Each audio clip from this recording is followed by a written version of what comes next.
what is the goal for the United States and Iran in relation to the nuclear, Iran's nuclear program? What is the red line here? Does Iran have this need for a latent nuclear deterrent? And what is the thing that's acceptable to the United States and to the rest of the world? What should be acceptable?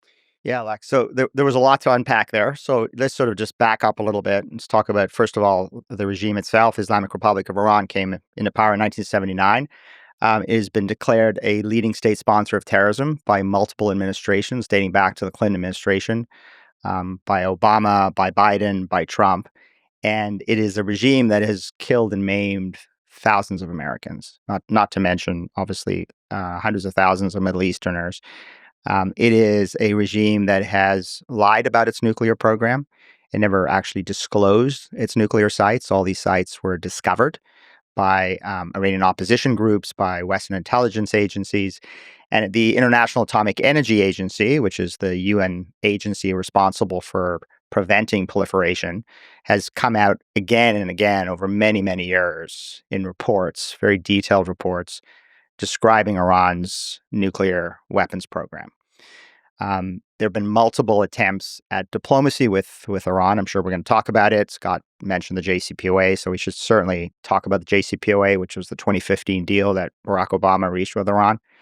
But multiple attempts to actually get the Iranians to negotiate away their nuclear weapons program. I mean, it's worth mentioning that if Iran wanted to have civilian nuclear energy, there are 23 countries in the world that have it, but they don't have enrichment and they don't have reprocessing. We sign these deals called the gold standard with the South Koreans, with the Emiratis, with others. And we say, if you want civilian energy, you can have power plants, you can buy your fuel rods from abroad, but there's no reason to have enrichment or plutonium reprocessing because those are the key capabilities you need to develop nuclear weapons. Now, the 5 countries that have those capabilities and don't have nuclear weapons are Argentina, Brazil, Holland, Germany, and Japan. And I think it's the view of many administrations over many years, including many European leaders, that the Islamic Republic of Iran is very different from those aforementioned countries because that it has been dedicated to terrorism. It's been killing Americans and other Westerners and other Middle Easterners, and it is a dangerous regime. You don't want to have that dangerous regime retaining the key capabilities and needs to develop nuclear weapons. But I want to kind of get back more to the present. I mentioned this was around the negotiations at Oman. Scott's saying that President Trump had said, here's the offer, take it or leave it, zero enrichment, full dismantlement. Well, in fact, that wasn't the offer that was presented to the Iranians at Oman. The offer was a one-page offer, and it said you can temporarily enrich above ground. You've got to render your below ground facilities, quote, non-operational.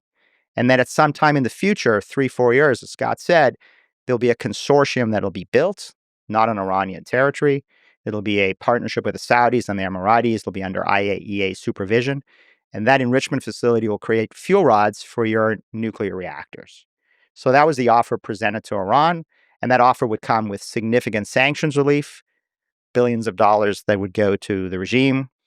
Obviously, the economy there has been suffering. The regime has not had the resources that it's had in the past to fund its what I call its axis of misery, its proxy terror armies around the world.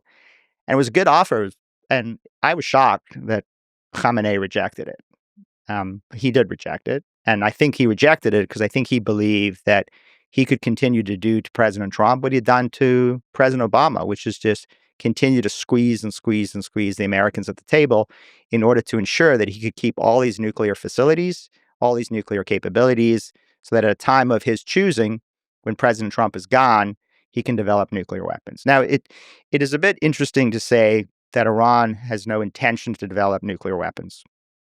And let's examine the nuclear program and ask, does this sound like a regime that's not interested in building nuclear weapons? So they built deeply buried underground enrichment facilities that they hid from the international community and they didn't disclose. Okay? They had an active nuclear warhead program called the MAD, which ended in 2003 formally when the United States invaded Iraq.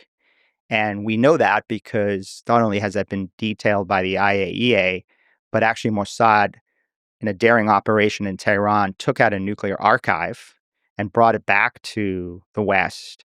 And then the IAEA, the United States, and the intelligence communities went after this detailed archive, went into it, and discovered that this supreme leader, Ayatollah Khamenei, had an active program to build 5 atomic warheads, and was a very detailed program with blueprints and designs, all of which was designed under Ahmad to build a nuclear weapons program. So again, it's interesting to say that he doesn't have the intention to build nuclear weapons when he actually had an active nuclear weapons program.